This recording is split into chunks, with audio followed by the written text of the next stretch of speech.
Welcome back to Dominion League action. This is season 62. In the C division, our first match was against Spiraler, and I thought it would be fitting to restart with a tournament game. Now, tournament games are a little bit complicated because you do have to consider the prizes on offer and how they impact the rest of the kingdom. For example, the most popular prize is followers, which is both a discard attack and a junking attack. However, here you can remove the curses with junk dealer, broker maybe, they both trash, and diplomat and horse traders provide some relief against the discard attack. So it may not be as strong as it usually is, may still be worth picking up, of course, but may not be as strong as you think it is. The other most popular prize, the second most popular, I'd say, is the Trusty Steed, which gives you actions and cards. Again, in the kingdom, you have those things. Village is there, Seer will draw, Diplomat can draw. However, Princess, which is the third most popular, and usually you stop after Princess. The other two have very minimal use. Princess gives you plus buy, and here the plus buy is a little bit awkward in the horse traders only because you have to discard a couple cards to get the buy. And critically, Princess is a cost reducer, and that works very well with the main card in the kingdom, which should be the focal point of your strategy, the Horn of Plenty. Horn of Plenty eventually ramps up to being able to gain provinces by having 8 or more unique cards in play. With the Princess down, you only need 6. You would probably get to 8 anyway, but you can get there quicker with the Princess. So that seems to be the most powerful prize, and it really seems like you want to get there faster than your opponent because only one is available. Now, how do you get there faster than your opponent? You thin down a little bit with Junk Dealer, and then you try to draw with Seer. Wasn't entirely clear to me at the beginning, so I'll explain my thought process at critical turns or critical junctures within the turns. And we have a few of the landmark cards there, Delve, Foray, and Trapper's Lodge. All of those will come into play.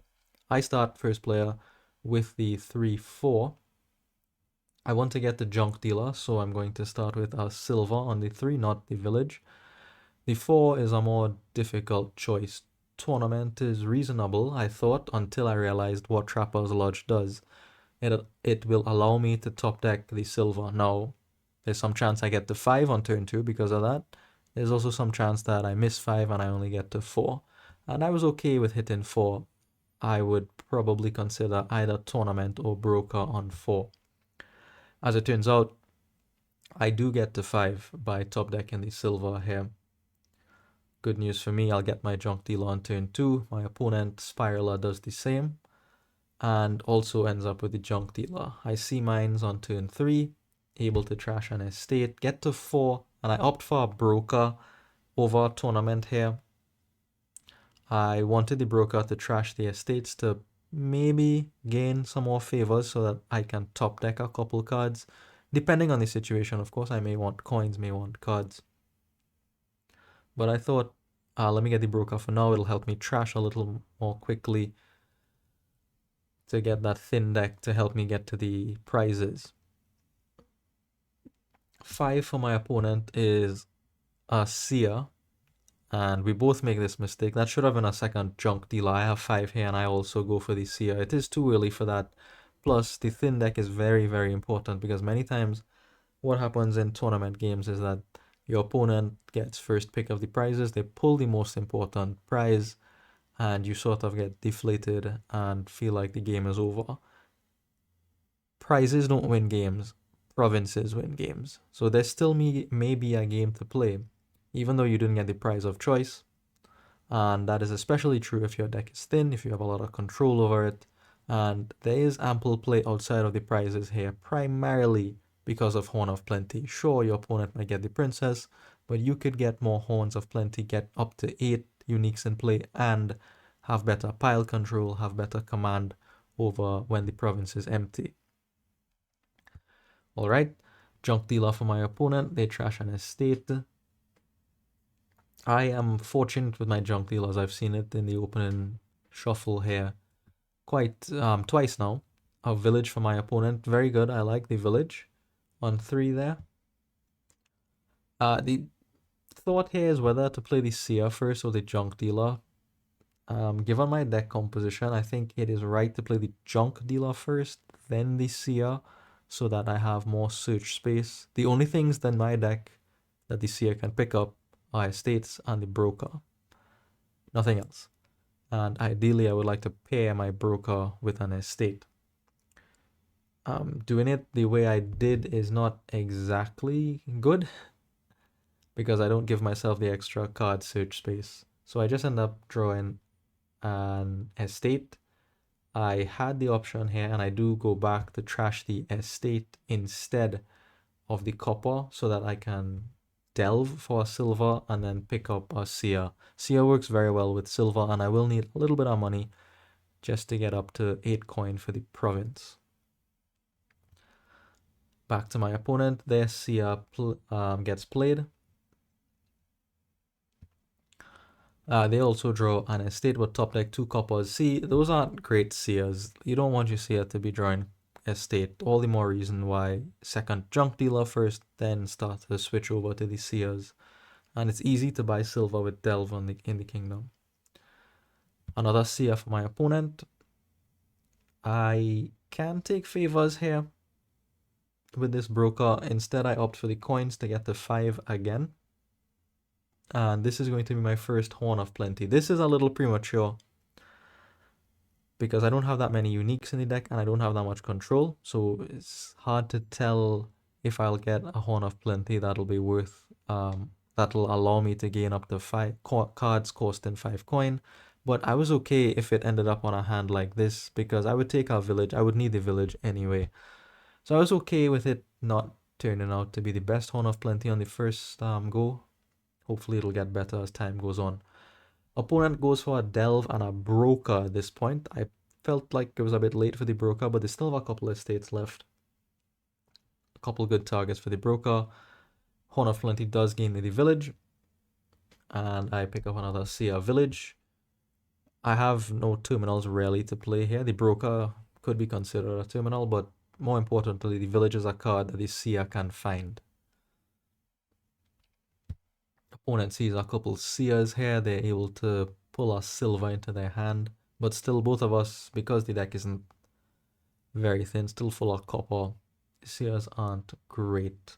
Here my opponent is able to take a couple favors with the broker, not the coins, and the pause here makes me think they are considering foray, and they do go for the foray. Now I don't like the foray because the seer can't draw the jewels. The jewels will help you get to the province, yes, but silver also does. And the seer doesn't stop on the silver. It'll pull the silver into the hand, but it'll leave the jewels on the top of the deck. So I didn't quite like that. Maybe another 5 cost in junk dealer or seer is better there. Even innkeeper, honestly, might be better. Here I have the option to trash copper or not to trash copper. I choose to trash the copper to keep the deck thin, and I'm able to pick up my first tournament. Time to get prizes. Might be able to get to province on this turn with a fortunate draw. Probably not. We'll see. Horn of Plenty for my opponent. The first Horn of Plenty. This is fortunate. I'm able to see both seer and junk dealer. And I'm actually able to go very close to the end of the deck here. Just 1 card left. I could even draw by trashing the silver for cards if I really wanted to clean the top of the deck off, but I didn't think it was that important, especially when instead I could top deck. So I trash a silver, gain favors for it, and now I can top deck the 2 cards that I gain. You see here my Horn of Plenty is already up to 8. I don't want to gain a province with it just yet though.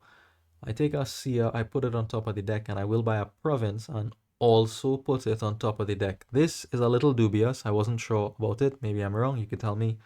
The reason I did that is because the seer cannot draw the province when it reveals the 3 off the top of the deck. It can draw the tournament, but it cannot draw the province. Also, there's some small chance that Never mind, my opponent doesn't have a tournament yet. So my hope was that the first seer would at least let me start the turn, and maybe that would cascade into me finding my tournament, and I would already have the province in hand. I don't need to go looking for it. As it turns out, you just get lucky. This is how you play Dominion well. You just get lucky. You just put the tournament in your starting hand and you're good to go. My opponent has a similar turn here. They get up to 8 and they find the horn as well and have favors in place. So they go for something similar. They will put a province on top of the deck and put a tournament on top of the deck. So they made sure of it. They didn't leave it to chance that the tournament and the province collided. The Horn of Plenty gains the tournament and they buy the province. Both get top decked. Now I snatch the princess straight away. Up to 6, but 2 buys allows me to buy double seer. And one thing that I did not mention with the princess at the start of the game is the synergy it has with seer. If you have enough experience with seer, you know that if your seers can find other seers, you draw through your deck very quickly. On the other hand, it does put silver out of range, but it puts seer in range and it puts Horn of Plenty in range. So seers will pick up themselves and Horns of Plenty, but leave silver on top of the deck. Trapper's Lodge does let me top deck one of these seers. I don't have any more favors, otherwise I would have top decked both. And this is why I wanted the village. I said earlier up in the game, I wanted the village so that I could play village to play the princess and then play future seers, because really that's what I want to be picking up from the deck. More seers, more Horns of Plenty. Now silver isn't important. Silver has fulfilled its role. It has bought me the province. I don't want it in the deck anymore. I want to find more Horns of Plenty and more seers. So now is the transition into the Horn of Plenty focus. I had to try and focus on the princess first because there wasn't any really nice way to draw many Horns of Plenty without the princess. Okay, I hope I explained everything clearly there. My opponent picks up the steed, not the followers. I thought they would go for followers, but they wanted the steed instead. Maybe influenced by their hand. And they go for a delve and a seer. I see a bunch of my seers here, and I am even able to gain one more prize if I would like, and I will take the followers. In this case, the estates go into my deck. Not great with the princess, but if I play the seers before the princess, then it'll pick up the estates. So depends on how the deck is stacked, really. All right. 9 and a horn, so we get a 7th seer. We've won that split very convincingly. I take another village and another Horn of Plenty. The other village is to increase my chances of playing the princess earlier in the turn rather than later. Also, I have 2 terminals now with the followers and the princess, so I don't want to draw dead with the followers and have my turn stunted. I feel decent about my position here. I think I have the 2 strongest prizes. And I have a heap of seers, and now I'm transitioning into the Horn of Plenty endgame. I have a second horn, my opponent only has the 1. They still have a decent deck. They've picked up a diadem here. So they could get another province if they like, or they could switch to the Horn of Plenty game as well, but I think I'll win that game. So what I think they should do is what they did here. They went for province, trying to make the game as short as possible. Eventually I will have a better deck than them, so it makes sense to give me as little time as possible to use that better deck. I get my princess down early and the seers go to town finding their brethren. They stop on the silver here, unfortunately, but I'm okay with that. Followers comes out now, and I can draw through the whole deck here if I want. I get the bag of gold because extra money is useful, and I can draw the gold once the princess is in play with the seer. Get rid of a couple of estates here. just to have more money in the deck. This allows me to double province if I really want to, but I don't need to. At this point, the calculation to make is, okay, I have 12 two buys, that's 2 provinces. I have 2 horns, that'll also get me 2 provinces. That's 4 provinces already that I could get. And if I do it here, that's probably enough to win the game. But I do leave 1 province in the pile, and then I might have a bad turn on my next turn because I put so much green in the deck. So instead, I choose to build. My opponent has no threat whatsoever because I have all the draw, I have more horns than them. So instead, I just get up to the 5 gains necessary. That'll allow me to finish the game on the next turn, just as well as going for 4 provinces here. And I try to put cards in my deck that the seer would find, or that will help me connect my pieces. So Innkeeper is one such piece. It'll help me find the princess earlier on in the turn. Another village is great for consistency. Scary hand here for me. We'll see how it turns out. 8 for my opponent, so they can get 1 province, but they can't get 2 because the horn could only get up to 6, up to gold there. So they gain 1 more horn, 1 more province. Even if I stall here, I'm not worried because I have so many horns of plenty I can catch up on duchies. Fortunately for me, I do see an excellent hand. I get the princess down early again. Seer drew 3 seers there, that's excellent. And sure enough, at this point, I will find all the horns of plenty, and that will allow me to end the game here by gaining 4 provinces in 1 turn. Typical Horn of Plenty shenanigans. We win this game. However, the match ended in a tie, 3-3. Let's see how the next match went. Match 2 was against Personman, and I chose this game because it features a card relatively new to the Dominion card pool, Landing Party. Landing Party is the only source of plus action in the kingdom, and it seems that Leprechaun is arguably the best terminal to play off of your Landing Party. Additionally, because of Landing Party's unique ability to stay in play, it might make it quite easy to trigger Leprechauns to gain both wishes and gold. Outside of that, I don't see much else. There are numerous trashers in the kingdom. Remake, Temple, Forge, Ratcatcher, Cage can thin. You can think of that as trashing, maybe. There's a plus buy in Farmer's Market. War Chest is usually a very good card. However, I wasn't sure what to gain from the War Chest if your opponent blocked Landing Party. So I stayed away from that for this game.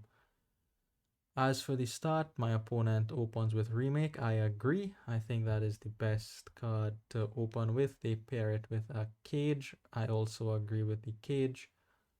I think we are both on the same page here. We want to get thin quickly to try and set up this Landing Party Leprechaun thing. My opponent sees their Remake early, which is good for them, and estate goes into a silver. However, what is bad for them is that the Remake collides with the Cage, and they are only able to set 1 card in the Cage. They had other options. They could have chosen to play the Cage and not play the Remake, but they chose to do it this way. I also get to remake an estate into a silver. Done 2, I will buy a Rat Catcher.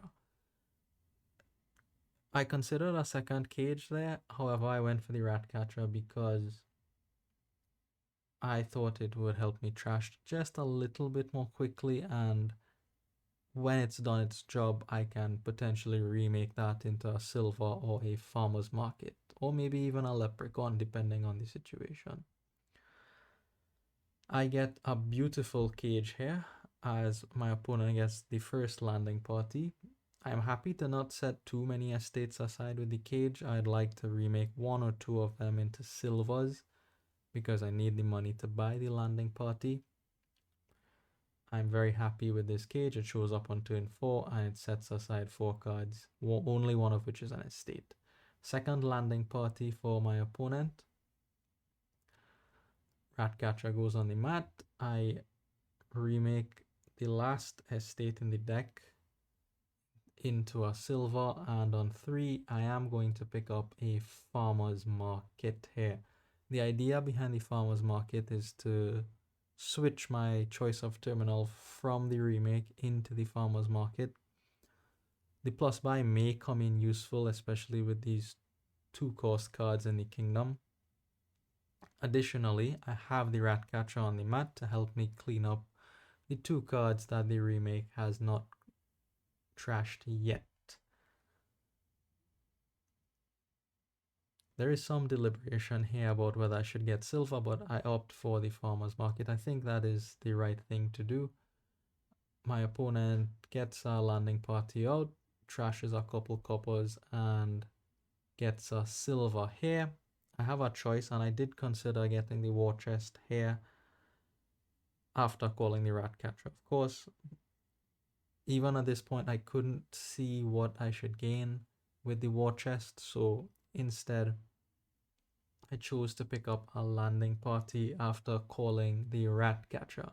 Now there's just 1 copper left in my deck, so hopefully I can remake both that and the Ratcatcher away into silver.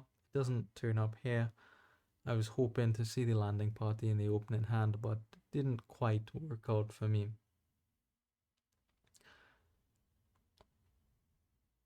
My opponent plays their second landing party. They get rid of an estate into another silver and a copper, and their last estate. This goes into a farmer's market, probably seeing some use for the plus buy. Additionally, I have a farmer's market, and you don't want me to get those farmer's markets when there were 3 and 4. Ideally, you want to get one of those and let your opponent get the other. Here, I am going to refrain from playing the Ratcatcher because I do want to remake it, and I know the bottom 2 cards of my deck are landing party and remake, so there's a decent chance that I do see the remake with the copper and the Ratcatcher on my next turn, especially because I will buy a landing party here. However, I notice that I have a bit of extra money and I go for a second cage. Now, the second cage has a couple purposes. One is cage stays in play, and so it counts for the leprechaun 7 threshold. Very important. Additionally, I can set aside my remake, maybe this Ratcatcher with the cage, because I will not use that remake for the middle part of the game here. However, in the end game, when we're searching for points, I may want to use the remake to trash landing parties, for example, to gain duchies to quickly overtake my opponent. Third landing party for my opponent, their farmer's market comes down, they clean up, and they had 6 and 2 buys there, just like me. They chose a gold instead of the 4 and 2 like I did. I didn't get the gold because I told myself, alright, I'm getting a leprechaun soon, so the leprechaun will gain the gold. And here I am able to see the whole deck thanks to the 2 landing parties, and I opt to not remake the Ratcatcher and copper at this juncture, and instead to set aside the remake and the Ratcatcher for later use. Gets me to 8 and 2 buys. That's enough for a couple landing parties. 9 and 2 buys for my opponent. I thought would have been 2 landing parties. Instead, it's a landing party and a leprechaun. I assume that they counted and they know that they can trigger that leprechaun. So I'm a little bit behind if that is true. Here, I could have played those landing parties, but I chose not to, and in fact I chose not to even play the farmer's market because I want to send back my 2 landing parties on top of my deck so that I can trigger the leprechaun that I will buy here. So right now I only have 2 cards in play, the 2 cages, but I have 4 landing parties on a farmer's market, so it should be possible for me to trigger my leprechaun to gain a wish alongside the gold. Let's see if our opponent gets there. They opt here maybe the hand was bad to instead put the landing parties back. I think they had to do that in order to trigger the leprechaun. They didn't have enough cards to be able to trigger the leprechaun. I think, I'm not sure. Maybe the hand was just bad. 7 here, I expected it to be a forge. Honestly, forge seems decent here, especially going into the end game very soon. Instead, they opt for another gold. All right, let's see if we can get our leprechaun. So that's 3 in play, 4 in play. I need to play one more landing party. Farmer's market should be 6. And wait, where did it go? Okay. So that was a mistake, 100% a mistake. And I can't ask for an undo because I've seen the top hex, which was miserable. Might come into play, honestly, the -2 points. I was able to gain 4 points off the farmer's market. I've been able to keep an estate aside on one of my cages, but now we'll see if my mistake is actually going to cost me something in this game. Well, you do the best you can now after you've made a mistake. I'd like to draw the gold up, and 8 and 2 buys means I get a couple more landing parties, and in fact I win the landing party split 6-4. I was trying to do that from the beginning of the game, and I was able to get there. All right, my opponent puts down their landing parties. Remember last turn they stacked all of them back on top of the deck, and now we've reached the point of the game where you have to think about whether or not you should play your landing parties, and if you do, how many of them should you play? Because once they're out of the deck, they're out of the deck, and you have to take a turn off, so to speak, to get them back in the deck. And it's very important to plan those turns out, the turns on and the turns off, so to speak. So my opponent here, they play all 4 of them, they draw the whole deck. Farmer's market comes down. Their farmer's market does not disappear because I reset the tokens on it, and because of that they are able to play the leprechaun to gain a wish. So I could have been the first one to gain a wish there, but my mistake caused me to gain -2 points instead. Anyways, they get up to a heap of money here, and this is an interesting decision. They opt to buy a province. Now that'll trash their cage. Their cage was small, so that's not a big deal. It does matter for the leprechaun, but we'll see if that comes into play. And they opt for yet another gold. So they have 3 or 4 gold at this point in the deck. However, no draw because all 4 landing parties are out of the deck. All right. I here could play these landing parties, or at least one of them, to draw the last 2 cards. However, I have too many landing parties now because there are already 6 cards in play. Ideally, I would have wanted the leprechaun in hand so that I could play the leprechaun, have that be the 7th card, gain the wish, the gold, and then buy something else. But if I play a landing party, my leprechaun will never trigger. So the decision here is easy in a sense for me. I play none of the landing parties in my hand. Instead, I play treasures first to send the 4 of them back on top of the deck, and a forge is going to do me a world of good in the end game. Couple of reasons for that. I have the landing party split, so for example I can forge 2 of them into a province and not be any worse in draw compared to my opponent. And the second part of it is that I have the remake, so I can potentially remake the forge into a province. My opponent stacks all of their landing parties back on top of their deck. However, they had 1 more coin than me, and they are able to get a 2nd province. So we are behind. We're in the back here. We are really counting on the forge to catch us up. All right, 2, 3, 4, 5. And here again, I make another mistake. I thought the forge could be the 6th card after forging away into a province. But that is not true because as soon as you gain a green card, the cages crack and they leave play. So I only have 4 cards in play now. And not only do I have only 4 cards in play, but there's no way I can never trigger this leprechaun because I don't have any more action cards to play in the deck. So I have to go back, I have to undo, I have to play the forge later in the turn in order to gain the wish. The wish is very, very valuable. This is definitely worth putting a few more landing parties in play here to gain the wish. So 5 in play, 6 landing parties, 7 leprechaun, and I choose to trash these 2 landing parties for the province, and then I buy a second province. That'll crack both of my cages. So I had 3 copper and an estate in one, and then I had a remake and a rat catcher in one. And now is where I have options with the remake.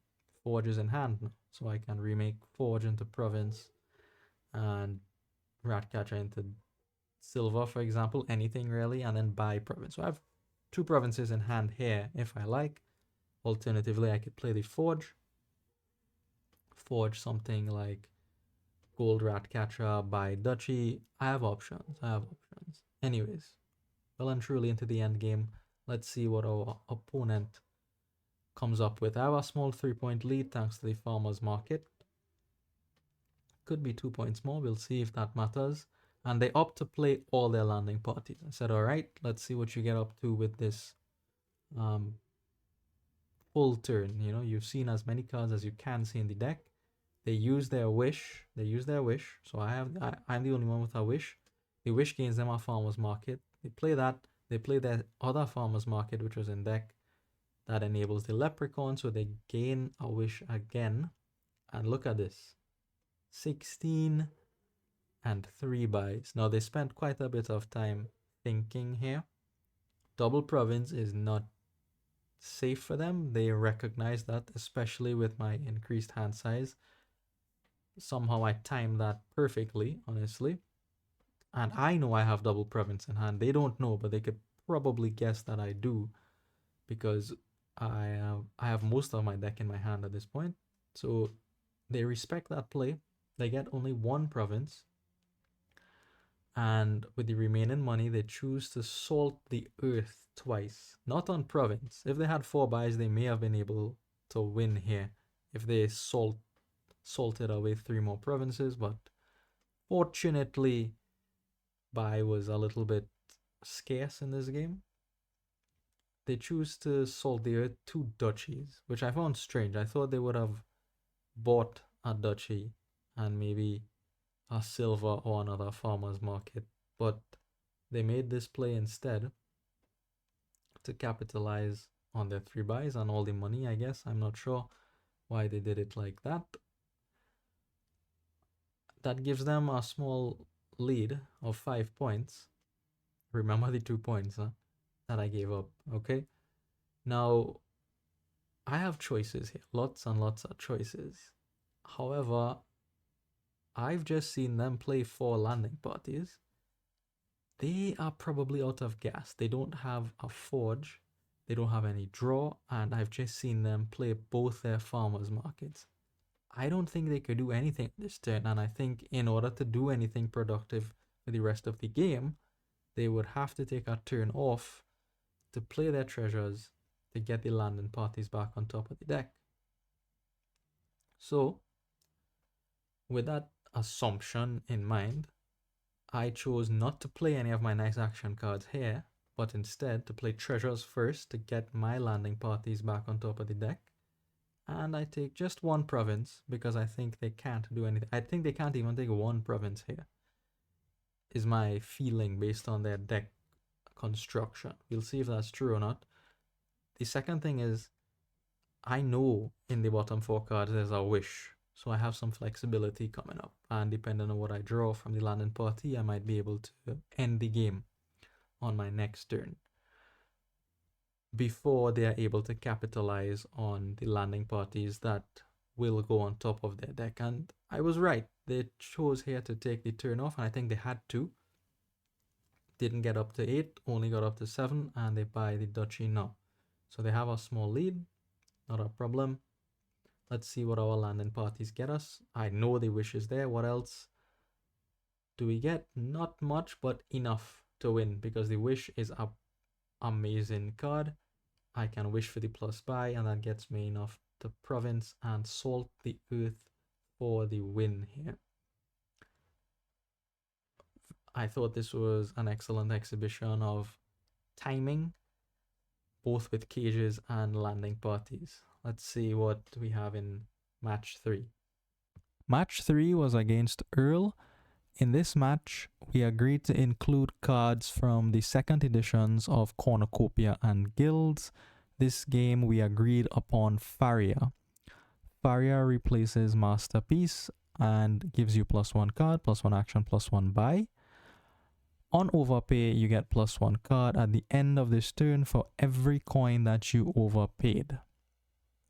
Now let's have a look at the rest of the kingdom. Here you can trash with a combination of Sailor and Expand. You can draw with Swamp Shacks, and there's good reason to draw. You have 2 strong treasures in Abundance and Spices, and you have an excellent gainer in Expand. The difficult choice here was to decide which of these 2 treasures you would prefer. They both have advantages and they both have drawbacks.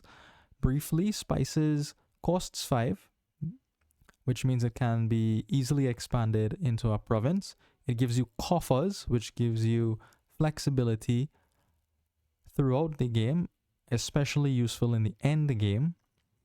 However, the disadvantage of Spices is that it is only worth 2 coin after you spend your coffers, just as much as a silver. Abundance. The advantage of Abundance is that it is cheaper, which means it is easier to buy. Sailor can put the Abundance in place straight away. And Abundance is worth more than Spices. It's worth 3 coin, like gold. The disadvantage of Abundance is that you do need to buy an action to trigger the Abundance. So you do need to have many Abundances in play for it to really start to show dividends, so to speak, similar to Wine Merchant. So these are the 2 treasures that we have here, strong, but we'll see which of these we prefer. Now, to start off, I have 4. I'm going to open with the Sailor. I want to get the trashing going as quickly as possible to see how many of these treasures and expands I can include in my deck. Earl does the same, and we both open with the Farrier, overpaying by 1 to get an extra card on our turn 3. Now, I'll explain why I did this. I wanted to increase the chances of seeing my Sailor on turn 3. Sailor is a duration card. If I see it on turn 3, it trashes something on turn 4, goes back into the deck on turn 5. If I see it on turn 4, if it misses turn 3, that is, it'll spend 1 shuffle. It'll miss the shuffle is what I'm trying to say. So let's see if the Farrier finds the Sailor. It does not, but it does find me enough money to buy a second Sailor. Sailor trashes very slowly, so you need multiple copies in order to get your deck under control more quickly. Now, Earl gets the better draw here. Not only do they find their Sailor, but they also find 4 coin so that they are able to put yet another Sailor in play.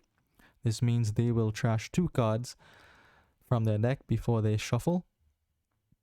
And I will have trashed none. So already advantage to my opponent. Here, my Sailor comes down and I'm going to continue overpaying with the Farrier to increase my hand size. At this point, it is to make it more likely that my Sailor finds an estate to trash out.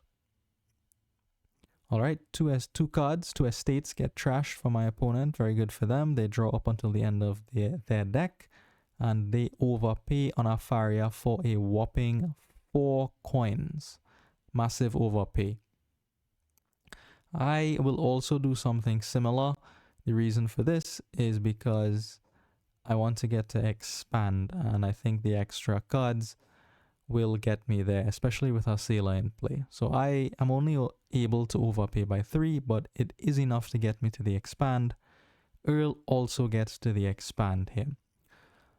So now let's pause Farrier behaves a little bit like Tactician. We know from Tactician that it is generally a good idea to give up your turn now to get a much bigger turn on your second turn. Farrier follows a similar idea. You use all of your buying power on this turn to get cards for your next turn so that you would be able to buy something expensive or perhaps connect critical pieces in your deck. 7, like we said, is expand. We both get the expand, but my opponent is a little cleaner than I am, and they continue on that path, converting a copper into a silver after trashing out with their sailor. I get up to 4 here only. I miss the expand, it's in the bottom 5, and I choose to include a swamp shacks at this point, not another sailor. I believe with the farriers and the sailors in my deck, the swamp shacks will be no worse than a regular village. It'll draw a card. I am confident in that. Earl trashes out another copper. This goes into silver. And 5 here is going to be their swamp shacks for them. So I trash 1 with the sailor. I convert a copper into a silver. I do not convert the copper into a farrier. You might think that might be better to do because I've included a swamp shacks in the deck. However, my idea is that later I'll expand the silver into maybe spices, maybe abundance. I'm still not sure at this point in the game. If it's spices, then the spices can then go into province later. And I don't want to gain the farriers. The better part of the card is not the card and the action and the buy. It is the overpay ability to increase my hand size. So gaining them off the expand does not increase my hand size, but buying and overpaying for them does. 3rd copper goes into a silver for Earl, and they put down their first abundance. So they only had 4 there, so it makes sense that they would start with the abundance. Here, I really didn't want to play both sailors, but I felt like I was quite behind in trashing, and I couldn't pass up the opportunity to wait 1 more turn just to make sure the sailors were symmetrical. There's value in having the sailors symmetrical because you can always put an abundance into play, but I decided to put both into play, hopefully trash 2 coppers on my next turn. This estate goes into spices. I didn't think too much at this point. I just thought 2 into 5 was the best thing to do, but that could have been an abundance that went into play immediately. Instead, I choose to buy the abundance, and that is stuck in play for my next turn. Alright, Earl is able to draw 2 cards with their swamp shacks. They have to be pleased about that. They probably have their expand in hand. If I had to guess, there's only 3 cards remaining in the deck. They do, and interestingly, they choose here to trash a copper into a farrier. Now, I know the reason for this. It was to trigger the abundance without having to actually spend any money, and they get up to 8. That allows them to get another swamp shacks, and they also put an abundance into play. Now, note the order in which Earl bought those cards. They chose the swamp shacks first and the abundance second, so that the abundance stays in play. For their next turn, it will help out with the swamp shacks draw, and it also gives them greater potential on their second turn. It was a perfectly reasonable turn for them there to gain just the 2 4s, given that I'm behind in development and I haven't had a turn nearly as good as that yet. Sailor only finds 1 copper. I would have liked if it found 2, but that is the shuffle we got. We also miss on the swamp shacks here. I will continue to overpay here to get a bigger hand size. That will trigger my abundance and get me up to a second swamp shacks. The reason I went for the second swamp shacks and the overpay is that I have some plans of expanding either the abundance or the spices into another expand, drawing that expand up and trying to catch up that way. 2 expands will help clean up my deck more quickly and will give me a more gaining potential than my opponent. With just one Farrier left, Earl goes ahead and makes sure that I cannot have another turn with such a massive hand. They discard here the expand for the arena points. They probably didn't want to expand any of the silver in their hand. They would rather have the money so that they could make a bigger overpay on the Farrier and still pick up some good cards. And the good cards in question are a Blessed Village, which gives them a silver, and a Fortune Hunter. Not sure about the Fortune Hunter. It could work out well for them. They have quite a bit of silver and other treasure in their deck, so it's probably a reasonable buy from them. Alright, with my big hand size, I do manage to connect all my pieces. I'm able to draw many cards with the Swamp Shacks. Well, I say many, too. Critically, I'm able to expand into expand, draw back that second expand and do something else with it. Also here, you'll notice that after I expand this Farrier into another spices or an abundance, it's still not clear to me what to do, but I choose the abundance instead. I will not play the second sailor. I always want to have at least one in play at this point so that I can make use of some abundance tricks potentially. So we both have two abundances now. I get my third Swamp Shacks here. I follow them on the Fortune Hunter. I'm not sure about that really, but I am more confident in picking up our fourth Swamp Shacks. So now at this point, I am behind in trashing, yes, and behind in treasure. They have quite a bit more money than I do, but I have more Swamp Shacks than them. And a second expand. So I was able to get some kind of advantage, even though my trashing was worse than my opponent in the early game. The big hand allows them to draw all the way to the end here and lets them do some tricks. They expand a Farrier into spices. They draw that spices straight away. Look at this. This is an amazing turn from them. 13 up to 15 with two abundances in play. They opt to get a Swamp Shacks Blessed Village, which gives them the ability to top deck the Swamp Shacks that they just purchased, alongside the Blessed Village, of course. That's an excellent boon for them. And with the rest of the money, they opt to go for a second expand themselves and a third abundance, which goes into play immediately. This is not a great turn. I was hoping to draw all the way through the deck here, but we have to stop here and make some difficult decisions. At this point, I do not want to get rid of my abundance, and I do not want to get rid of my expand. So the only thing that I want to do here is to expand my silver. The second expand will be discarded for arena points. I pick up our spices again. At this point, we are fast approaching the end game. There are 3 Swamp Shacks left and 5 abundances.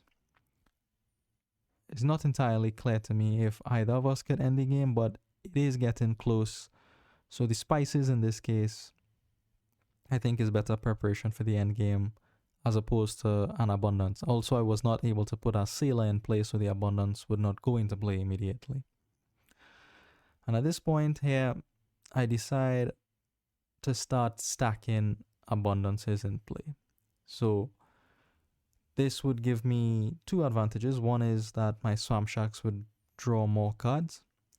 And the second advantage is that at an opportune time, I can liquidate all of the abundances at once and potentially end the game. I would be posing some endgame threats to my opponent. Right now, we are equal on points. However, what I did with the money here is not smart. I think the scouting party was a poor choice in retrospect. If the top half of the deck is this bad, then the bottom half of the deck has most of my action cards, and I'm forced to discard some of them, which diminishes the power of my Swamp Shacks. Okay, Earl is not able to draw through their deck. They have less draw than me. All the Farrier happiness is over now. but they still have quite a bit of buying power. 12 plus an abundance, up to 14 plus the abundance. Sailor goes into play to trigger the abundance, of course. They buy a province and they get yet another abundance into play here. Finally, they spend the money for a scouting party, so they will probably have a good turn next turn. Here, we are able to draw through until the end of the deck. I expand the silver here into an abundance. Maybe dubious because they makes it easier for the Earl to end the game. I'm not confident in that draw, but I wanted to do it because I had the sailor in play already, so the abundance would automatically go into play there. Discard to try to keep the sailors symmetric. Also, I'll gain a couple points for that. Only 5. Could have bought an action there, like a blessed village, but I'm sticking with my plan of stacking the abundances. That's why I gain the abundance this turn instead of the spices. Not only does it go into play immediately, but it'll help my swamp sharks on the subsequent turns.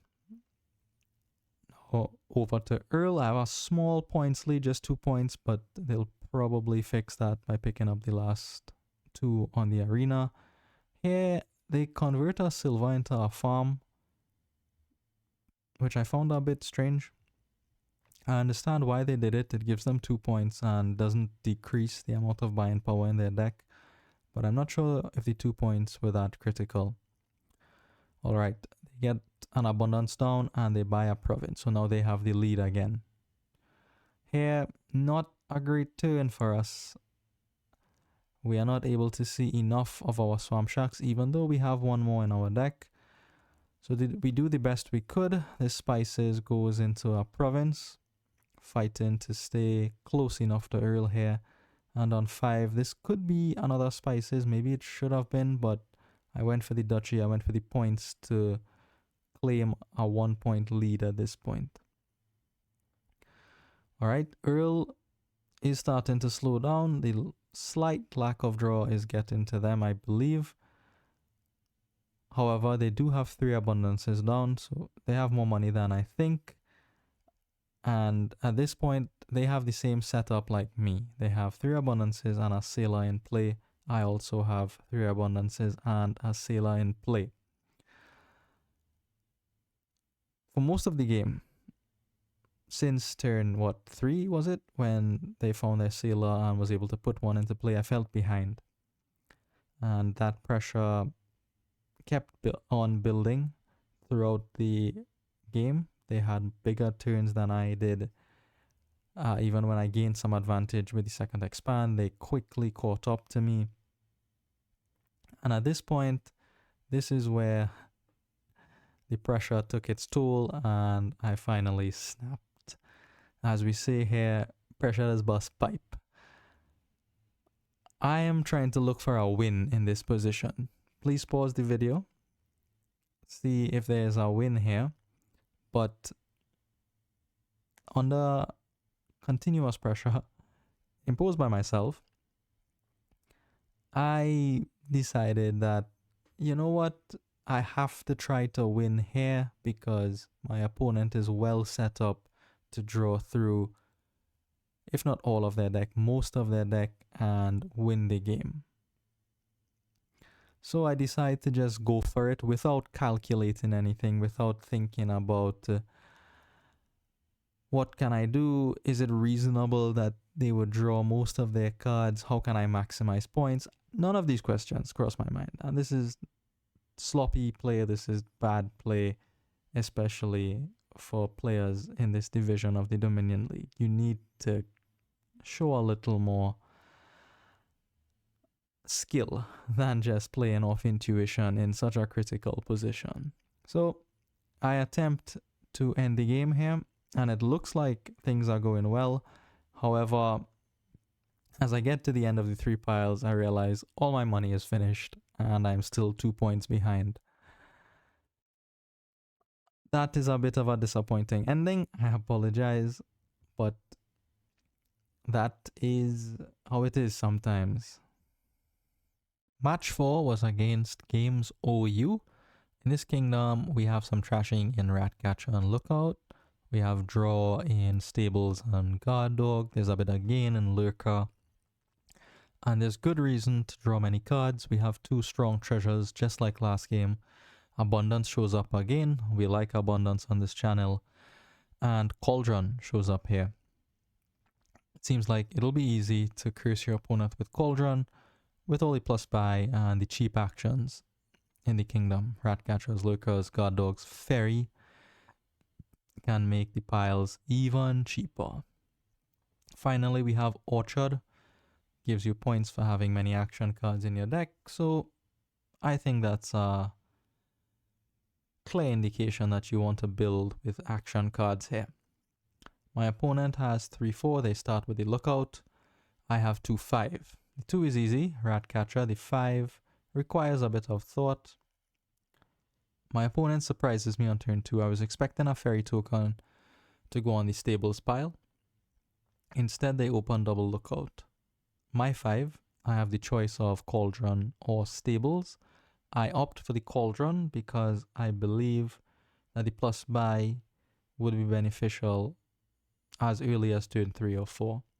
In particular, if I'm able to place my Ferry token on the Stables early before I see the Cauldron, then I may have a hand where I'm able to buy Stables, Ratcatcher, and go into the shuffle like that. So I pick up the Cauldron instead of the Stables. Here, Games OU has a great turn 3, probably the best turn 3 they could ask for. Both Lookouts show up, both Lookouts find estates, trigger in a shuffle, and they buy us silver on 3. Again, that surprised me. I'm expecting Ferry.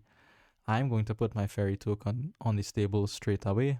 I think that is the most important card in the kingdom. It's not the only draw, but I think early up, that is the draw you want. 4 for Games OU is an abundance. No Ferry still. I do see 5 and 2 buys here with the Cauldron. That allows me to pick up my first Stables and a second Ratcatcher. Turn 5, sorry. Games OU again sees both Lookouts. They both connect with junk cards. They have no more estates and they've started trashing copper. Taking stock of the situation as early as game 5, my opponent has trashed 4 cards. I have trashed none. However, in compensation, I have a couple 5 costs, a Stables, and a Cauldron. Finally, Games OU puts their Ferry token down on the Stables. This is a bit unfortunate. I was hoping to get to 6 and 3 buys for double Stables. Instead, I'll just pick up a Guard Dog and a Ratcatcher. I feel more confident now with the Guard Dog. Villa here enables the Guard Dog to draw 4 cards instead of 2. And now that I've trashed an estate out of the deck, well, I haven't yet, but I will here, and I have the Cauldron and a bit of draw in the Stables, I think it's reasonably likely that I'll have enough money to afford a Villa if I see the Guard Dog in hand. That's why I went for it a bit later and went for the Stables first. Even though the Guard Dog, in theory, draws more cards than the Stables. Games OU gets rid of their second Lookout, but with their abundance, they are able to buy a couple Stables very quickly.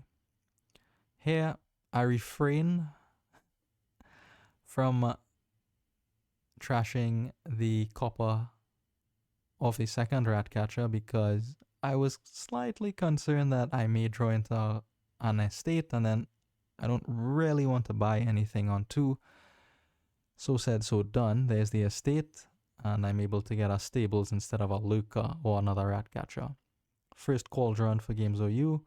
Again, I refrain from trashing the copper here because I want the money to buy the Villa this time. Different reason, but same result.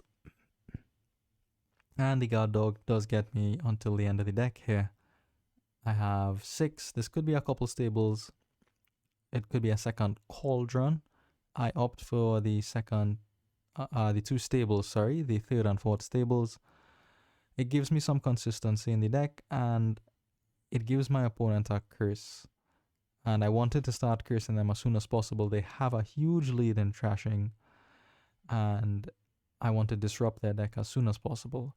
The trashers we have here, they're not the best for cleaning up the curses. Ratcatcher has to rely on the curse being in hand. Lookout is actually better.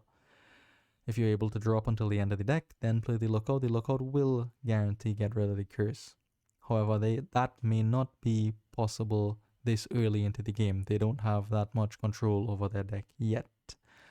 So we drop the curse in, enjoy our consistent draw with the 4 stables in deck. They try to find the curse here with the Lookout, but they miss. Still trash on a copper, which is good for them. However, they managed to get the Cauldron together with the Abundance. This means I'm likely taking a curse here. A couple stables for gamesou, and a Ratcatcher does give me that curse. Once again, I refrain from trashing this copper here. There's another reason for that, aside from the previous reasons that I gave about wanting the money to buy stables and wanting the money to buy villa. I don't want to trash too many coppers out of the deck because that would make stables more likely to turn into bricks into my hand. And, maybe I would need the money to buy a villa here. I haven't moved my fairy token over to it, so it still costs 4, which is quite a bit for my deck. That is mostly copper. Again, up to 6 and a couple buys here. Choice for another Cauldron or 2 stables. Again, I choose the 2 stables. It lets me win the stables split, so I have more draw, way more draw than my opponent, and it lands the curse in the deck, hopefully disrupting them. They are still able to draw through quite a bit of their deck. They try to find the curse again here, but they only end up finding copper. The Ratcatcher comes down. I refuse to trigger the guard dog here. I will be able to get more cards off of the guard dog if I resolve it on my own terms. I'll buy a villa and then play the guard dog is what I mean, to draw 4 cards instead of 2. Again, Cauldron and Abundance show up together. I feel another curse coming. Here's a guard dog for gamesou. They need the draw, so it makes sense. But they didn't curse me. They buy a second Cauldron. I like the second Cauldron. There's still 7 curses left. When they start dropping curses, it'll come 2 at a time. 1 Ratcatcher call here again, because just in case there's a tragic draw, and you saw there was a tragic draw. If I trashed the second copper, I would have had a hand full of stables. So I'm happy that I didn't trash both coppers. Sometimes you see Ratcatcher, you play it automatically, but I'm glad I had my head on here. At this point, you could consider making some plays with villa. So for example, you can buy a couple lurkers, then buy the villa, use the stables in hand to draw the lurkers, play the lurkers on the same turn you bought them. That's excellent. However, I went for a different line. I didn't want the lurkers in the deck just yet. Maybe that's wrong, but I opted to get an Abundance in play right away. And I do choose to trigger the Abundance. I buy my 3rd Ratcatcher, gives me some orchard points, and another guard dog will land a curse in my opponent's deck. They lead with stables, try with Lookout to get a curse, but they miss. However, they still continue drawing here. They have the guard dog now too, so it is very likely, probably guaranteed at this point, that they have both Cauldrons in hand. 2 curses are coming this way. It's not looking good for me. I wasn't feeling great about this whole game, especially considering how quickly my opponent caught up after trashing down with the 2 lookouts. I did win the stable split, but that is not really bothering them. Here, they move their fairy token from the empty stables pile over to the villa pile. Makes perfect sense with the guard dog in their deck. They will be purchasing villa. Why not get a discount for it? They go for a 3rd villa here. gives me a couple of curses, gives them some orchard points. Still have 5 coins left over. Could be another cauldron. Could be another abundance. Could be a gold.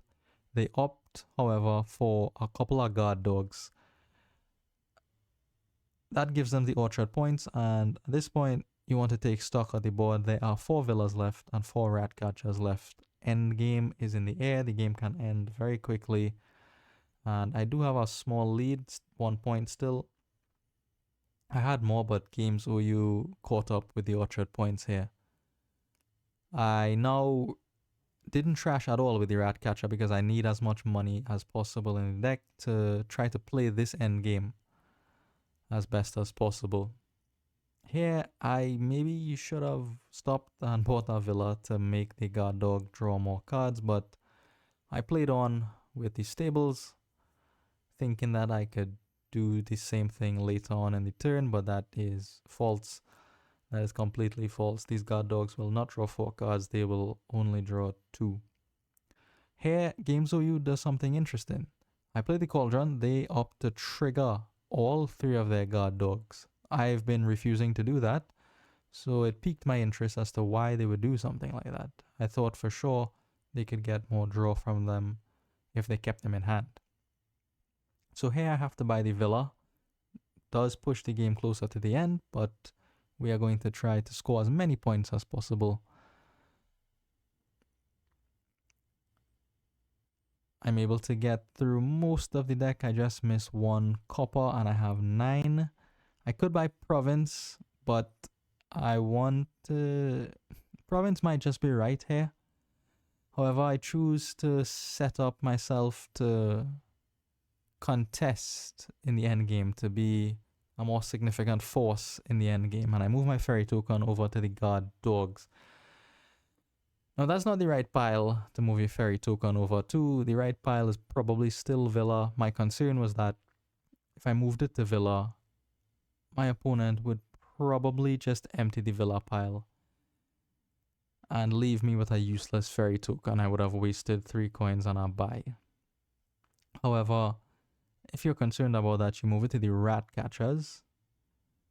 Rat catchers would cost nothing to buy, just the buys from the villa. And that gives you potentially more endgame threat than moving it over to the guard dogs. I do buy a guard dog that gets me orchard points, and I buy a duchy as well to further extend the lead between me and my opponent. Right now, 8 points separates us, and I think we have everything that we can have from the orchard points. Games where you might be missing 1 from Villa, but I don't think so. So here's one benefit from reacting the guard dogs. Games OU is able to trash a couple of curses from their hand.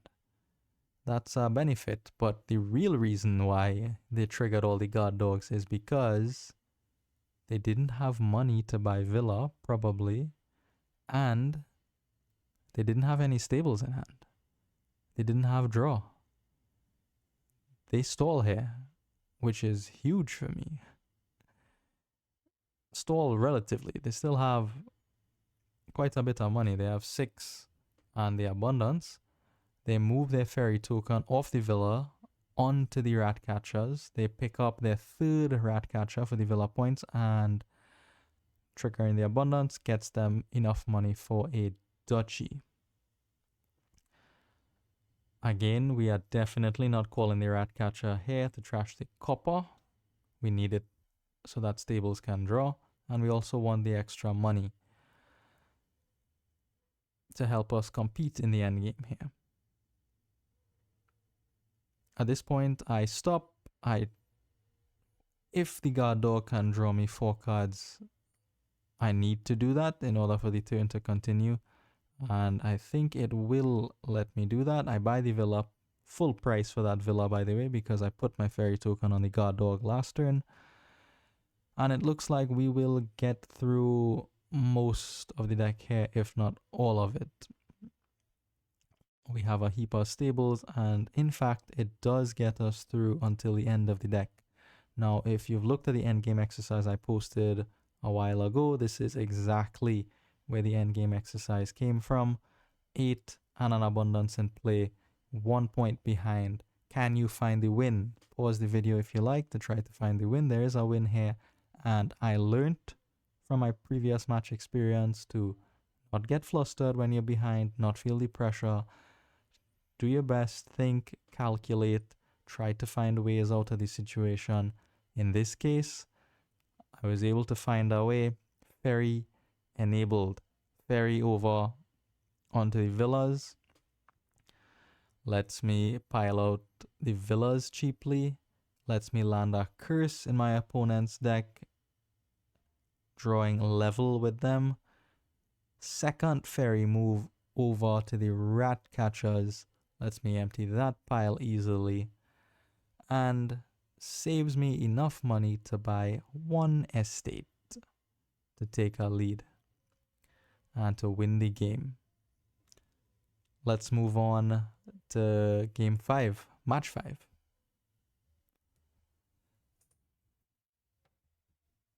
Match 5 was against Bryan. Going into this match, we were level on points. 17 points each means the winner of this match would top the division and promote to Division B. Having a look at the kingdom here, black market seems important because the kingdom is missing draw. Farmhands is there for village, one of the new cards from the second editions of Cornucopian Guilds. There's also another new card, shop. +1 card, +1 coin. And if you have a card that you haven't played yet on the table, you could play it from your hand. A little bit like Imp and Conclave mixed together in a weird way. There's a bit of trash in here too in Secluded Shrine. Forge also trashes. Smugglers can gain. It's not clear to me. Cauldron is there as well. Again, it's not clear if the Cauldron will be able to curse. And finally, there is Inheritance, a big event. I forget what those things are called, but it's an important, often match game defining card. So on 3, black market, like I said, is important. That is what I am going to open with. My opponent follows suit. I get the shrine. After the game, my opponent said that maybe getting shrine was wrong, and instead you want to keep your estates in the deck and try to hit inheritance that way. Obviously, you inherit the farmhands. You'll see what happens when we go the other way and buy the shrine. Both of us buy the shrine. 4 here for me. I will start in on the shop. Shop seems quite good here with black market. There'll be many unique cards in the deck, so it is likely that shop will always have a target to hit. No draw revealed for my opponent here. However, they still get the festival. I'm not certain why they did that. I thought they may have preferred Cauldron on the 5. It is almost the same card. And I don't see any need for plus actions here because there's a heap of villages untouched right now. Anyways, I do play the shrine here instead of the black market. I only had 3 coins there. If a village showed up that costed 4, I wouldn't have been able to pick it up, and then I would also not have been able to trash 2 estates.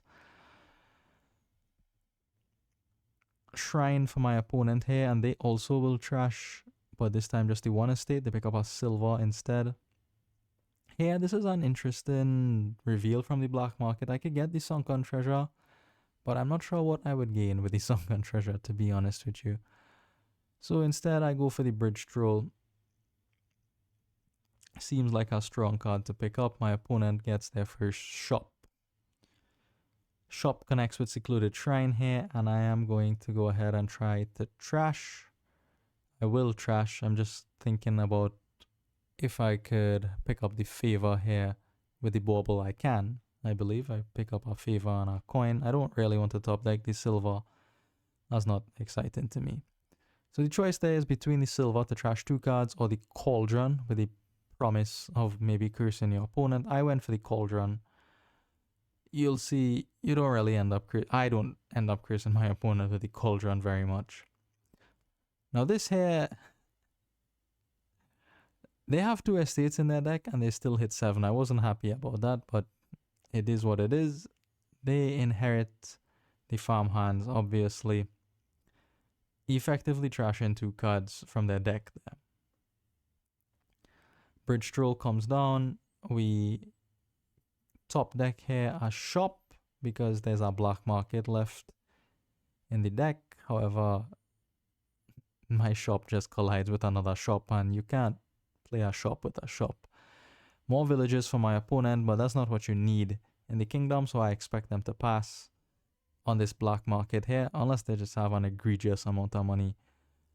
But they do pass on it. They could pick up a forge here, but they choose to go for a shop and a second black market. I like the second black market. It's important to find the draw in the black market, if there is any. Alright, shop here luckily finds me a black market. There's no draw here. I mean, maybe you could consider galley as draw, but I was able to get up to 7 and I will take the inheritance straight away. However, at this point, I've trashed all the estates from the deck, so I have to now start repurchasing estates.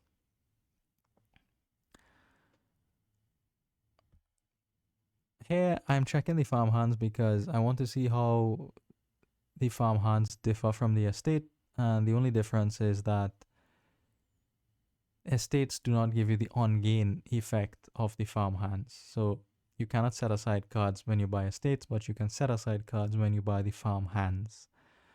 Alright. Shop for my opponent lets them trash 1 with a cauldron buy. This shop draws into nothing, and I have a dead shop in hand. Just kidding.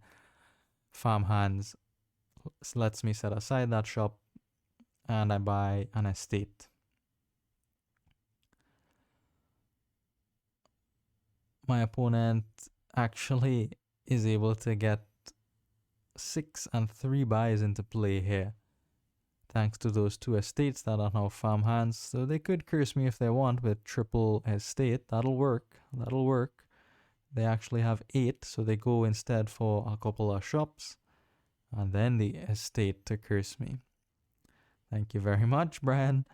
Moving on, black market here reveals a modify. I take the modify. I'm being cursed now. Secluded Shrine is very slow at trashing. It effectively only trashes 1 card at a time. And it will stay out of the shuffle here because I plan to not buy an estate. Instead, a shop goes on top of the deck. Black market for my opponent, and they get draw. They get draw. It's not much draw, but it's still draw. It's still significant. They have their choice of experiment and smithy. They go for the smithy. Correct choice, I believe, because the smithy draws more cards. Very simple. And they have a heap of villages in their deck. They probably won't draw that dead. I go for black market here. Maybe that's wrong. Scepter is available to me. However, at this point, I just want it to be as clean as possible. I didn't want any stop card like Scepter. That wasn't going to help me achieve my goal of getting as thin as possible. I feel so far behind here. My opponent has a points lead. They don't have curses in their deck. They have the second black market. So I'm doing my best to just stay afloat here. Buy a silver that cleans up the curse and a copper. My opponent doesn't buy anything from the black market there. It went by rather quickly. Instead, they opt to just curse me. Actually, they did. They bought the innkeeper. They bought the innkeeper from the black market and a couple of estates. So that curses me. Modify trashes a copper. I still am not able to curse my opponent. I go for a farmhands and an estate. Set aside the copper here. That'll come into play next turn. My opponent finishes off the estates here. So now they have a huge lead with the estates, plus combined with the curses they have been delivering into my deck. That pile is empty and the shops are close to being empty. Not quite sure if we are in pile out territory just yet, but we do have to keep our eyes open. This is as good a turn as I had here.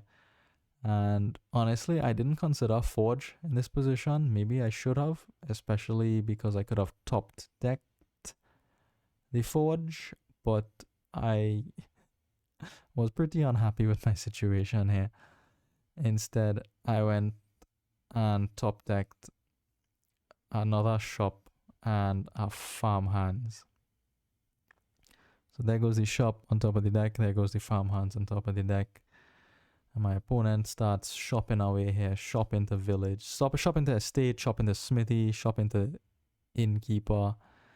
Lots of shops here. Shop into festival now. Just this Bryan turned this board into a mall. They draw through a heap of their deck here. And interestingly, they go for a bandit. I didn't expect that. Honestly, I expected the Farrier and an overpay to give them a big turn. But they didn't. They went for the bandit and now they bought a second cauldron, trashing two coppers. Things are not looking good for your boy here. Modified trashes, a copper. These are decent. These are not decent cards. The merchant you don't want, spice merchant you don't want because you've already trashed quite a bit of copper. You can't guarantee comes together with copper. Haggler I would have picked up, but in my head at this point, Haggler is a stop card. I don't want it. I need to try to get thin. Part of that involves buying a cauldron to trash a copper from my hand here. I am reluctant to buy shop or Farmhands, but I still go for the shop anyway, hoping beyond hope that I can have a good turn here. Alright, shop into festival, shop into smithy. What other stores do you have in this mall, Bryan? They get up to black market, and this is completely deflating. They get a huge draw card in marquee. Second black market comes out. Silk merchant will draw. Even captain will draw on the duration turn. And not only that, they are going to double curse me, and then I just had enough here and decided to resign. I didn't see a way out from that position. But I hope you saw a good showing of Shop, one of the new cards from Cornucopian Guilds. And here are the final standings for Season 62. We managed to win that final match against Bryan. It came down to the very last game. We were tied 2.5 each. I was able, luckily, to win the last game of our match. And that puts me just 1 point ahead of Bryan into first place. We do promote to B. I will return for the next season. And you will get to see even higher quality Dominion. Thank you for watching, and I will see you soon in Division B.